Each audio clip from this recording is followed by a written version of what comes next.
ये जलते हैं फूल खिलते हैं।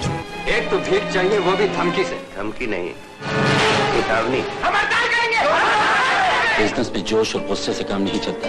ये वो जद्दोजहद है जो सदियों से इन दोनों कौमों में होती आ रही है। कल से फैक्ट्री बंद।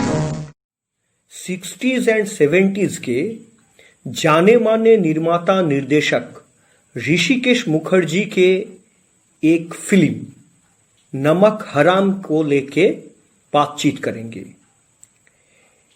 ये फिल्म में अमिताभ बच्चन और राजेश खन्ना एक साथ काम किए थे।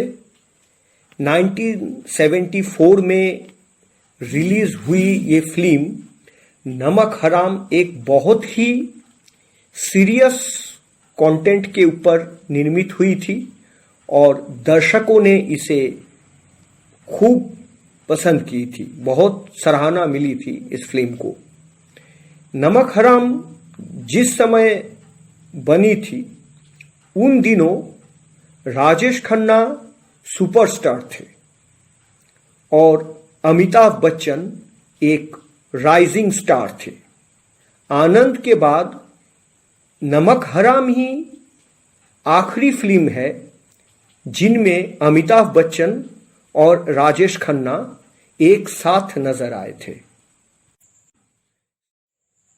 अमिताभ बच्चन और राजेश खन्ना को लेके ऋषिकेश मुखर्जी ये जो फिल्म बनाए थे नमक हराम, ये उस समय बहुत चर्चित हुई थी और बहुत से अवार्ड मिला था।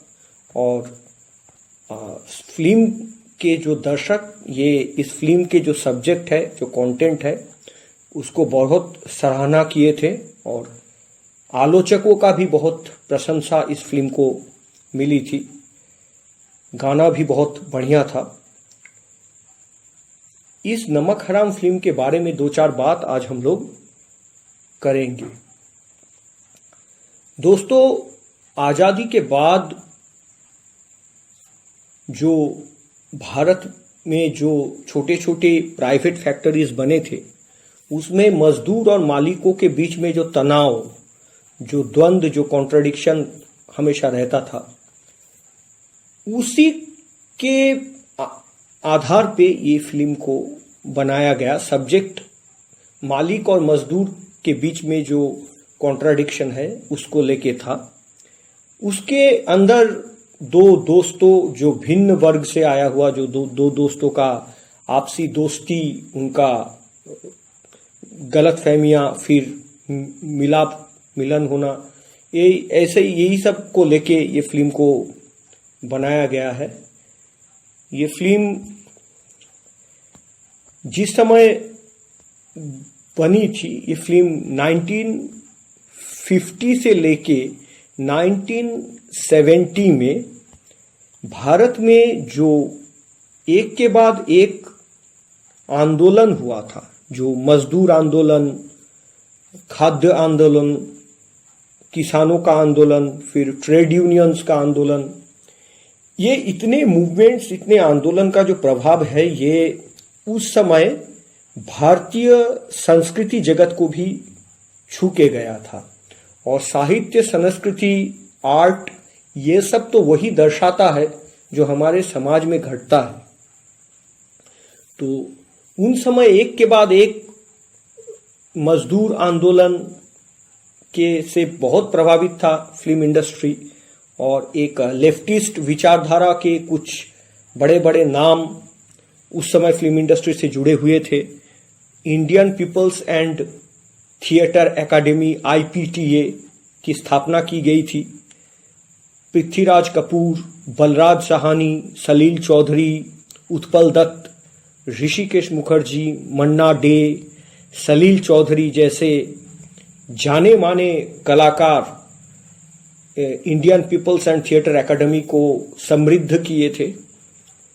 और यही लोग मिलके जो क्रिएट करते थे, आर्ट क्रिएट करते थे, उसमें समाज में जो प्रोलेटेरियंस है, जो सर्वहारा है, उन लोगों का बात रहता था। तो यही प्रभाव से ही ये नमक हराम फिल्म भी बनी थी। उस समय अमिताभ बच्चन को एक बहुत ही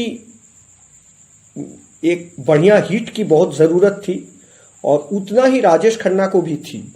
राजेश खन्ना को अपना जगह पकड़ के रखना था और अमिताभ बच्चन को और ऊंची मकाम हासिल करना था। विकी, तू सोच, ठंडे दिमाग से सोच। मैं तेरा दुश्मन नहीं हो क्या? तेरा मेरा कोई झगड़ा नहीं है। झगड़ा है तो सिर्फ 2 क्लासेस का है, जो ये क्लासेस उस वक्त भी थे जब हम दोस्त थे, और अब भी है जब हम अब क्या दुश्मन हो गए। तो नमक हराम फिल्म का जो प्रेरणा था वो 1970s में बॉम्बे में टेक्सटाइल मिल्स, जो कपड़ा का मिल्स था, वहां पे मजदूर लोगों को बहुत ही शोषण किया जाता था। तो वो मजदूरों के दुख दर्द को सामने रख के ही नमक हराम का कहानी लिखी गई थी। और ये फिल्म जब रिलीज किया तब 1973 के लास्ट में, 1974 के पहले, उस समय इमरजेंसी का साया भी आहिस्ता आहिस्ता भारत के सामाजिक और राजनीतिक वातावरण में छा रहा था। इस फिल्म के कहानी के 2 सेंट्रल कैरेक्टर है, समाज के 2 अलग वर्ग से आया हुआ 2 नौजवान। एक का नाम है विक्रम या विकी, वो एक कॉरपोरेट बहुत बड़े पूंजीपति का लड़का है। इस किरदार को अमिताभ बच्चन ने रूप दिया था। और एक है एक गरीब लड़का सोमू, जिस किरदार को राजेश खन्ना ने निभाए थे। और विकी और सोमू के बीच का जो आपसी दोस्ती, तनाव, कॉन्ट्राडिक्शन, द्वंद्व, यही सब लेके एक कारखाना को लेके और उसमें जो घटनाएं घटता है वो दो दोस्तों में कैसे प्रभाव डालता है। 2 अलग अलग सोच विचार के, अलग अलग वर्ग से आया हुआ लेकिन बहुत ही गहरा दोस्त, इसी के ऊपर ही ये कहानी घूमती है। हालांकि इसमें बहुत बड़े बड़े कलाकार और भी है। ओम शिव पुरी है, राजा मुराद है। राजा मुराद शायद अपने जीवन के सबसे श्रेष्ठ एक्टिंग इसी फिल्म में किए हैं। और ये फिल्म को सिमी गरेवाल है, रेखा है, और इस फिल्म को बहुत ही सारा अवार्डों से भी नवाजा गया था। बहुत अवार्ड इस फिल्म को मिला था। अमिताभ बच्चन को बेस्ट सपोर्टिंग एक्टर का अवार्ड दिया गया था और गुलजार साहब को इस फिल्म में बेस्ट डायलॉग राइटर का अवार्ड मिला था। इस फिल्म के डायलॉग्स बहुत अच्छे हैं, गीत भी अच्छे हैं, गीत के बोल भी अच्छे हैं। जैसे कि नदिया से दरिया, दरिया से सागर, सागर से गहरा जाम, फिर दिए जलते हैं, फूल खिलते हैं, बड़ी मुश्किल से मगर दुनिया में दोस्त मिलते हैं, मैं शायर बदनाम, मैं चला, ये सारे गीत बहुत ही उस समय लोकप्रिय हुआ था। ये गाने आज भी सुनते हैं तो नॉस्टैल्जिक हो जाते हैं सब। और ये फिल्म एक बॉक्स ऑफिस के कलेक्शन के हिसाब से भी एक सुपरहिट फिल्म इसको दर्जा मिला था। तो से दरिया, दरिया से सागर। मजदूरों से काम लेने के लिए जरूरी है कि उनकी एकता को तोड़ के रखें। मैं दिलवाऊंगा बोनस मजदूरों को। तुम यूनियन के काम में दखल दे रहे हो चंदर। तुम्हारा ये दोस्त समाज के जिस वर्ग से आया है, इन पर भरोसा नहीं कर सकते। और इस फिल्म को का एक कहानी है कि ऋषिकेश मुखर्जी ने ये फिल्म जब बनाने को सोचे थे तो उसमें जब वो राजेश खन्ना और अमिताभ बच्चन दोनों को कहानी सुनाए, दोनों एक्टिंग करने में राजी हो गए। और उसके बाद जैसे जैसे आगे कहानी बढ़ता गया तो अमिताभ बच्चन को ऐसा लग रहा था कि इस फिल्म में राजेश खन्ना को थोड़ा ज्यादा स्पेस मिल रहा है। ऐसे ही पिछले फिल्म में जो दोनों ये कलाकार एक साथ नजर आए थे, वो आनंद, वो भी ऋषिकेश मुखर्जी की ही फिल्म थे।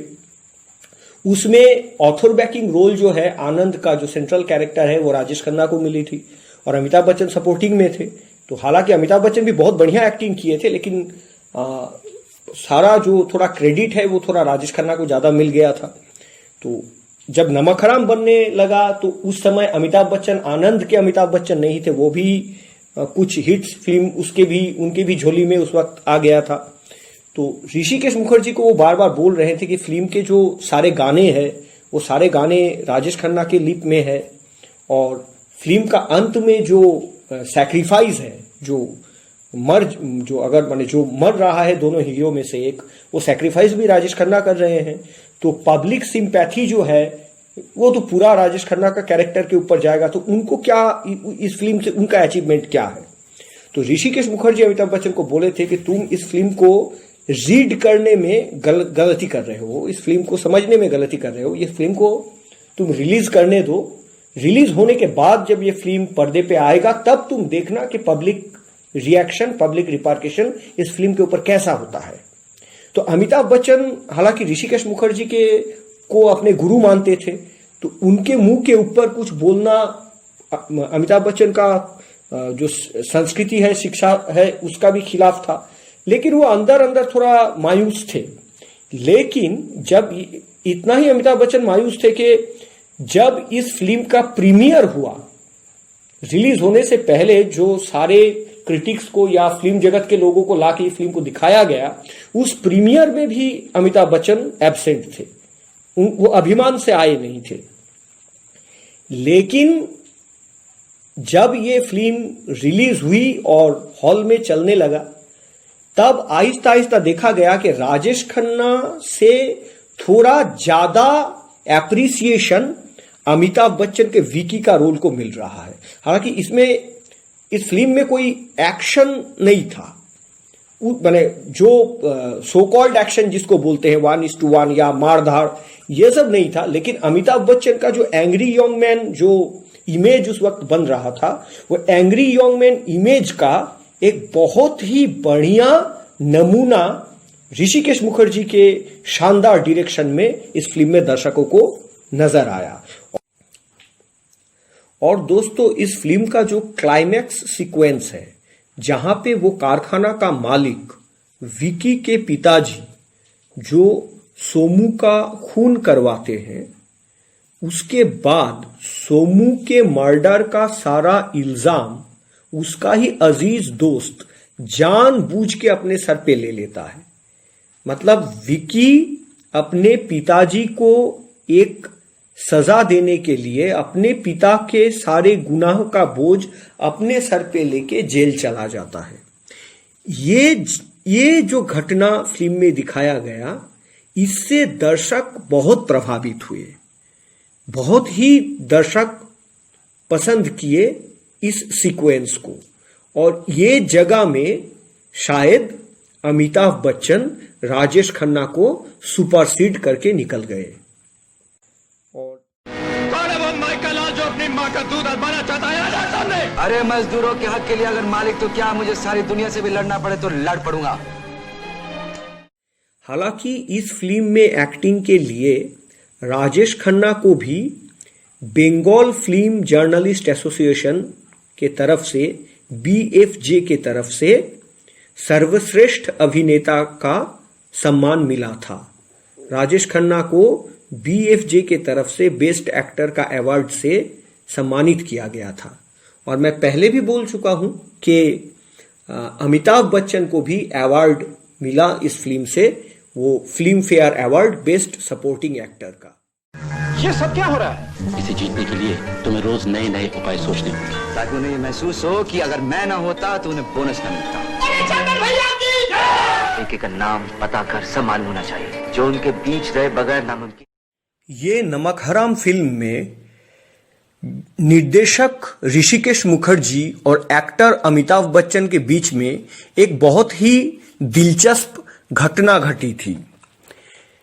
फिल्म के शूटिंग के दौरान एक सीक्वेंस या एक दृश्य के शूटिंग होने के बाद अमिताभ बच्चन को ऐसा लगा कि ये जो सीक्वेंस या ये जो दृश्य का अभी शूटिंग हुआ है, इसको वो थोड़ा और बेहतर कर सकते थे। हालांकि ऋषिकेश मुखर्जी अमिताभ बच्चन के दिए हुए उस शॉट से संतुष्ट थे और उन्हें ये टेक दोबारा नहीं लेना था। लेकिन अमिताभ बच्चन ने ऋषिकेश मुखर्जी से जाके ये बात कही कि ये जो सीक्वेंस है, ये जो दृश्य है, इसका और एक बार टेक लिया जाए, क्योंकि अमिताभ बच्चन को ये महसूस हो रहा है कि इस दृश्य को और वो कुछ थोड़ा ज्यादा ही अच्छे बना सकते हैं।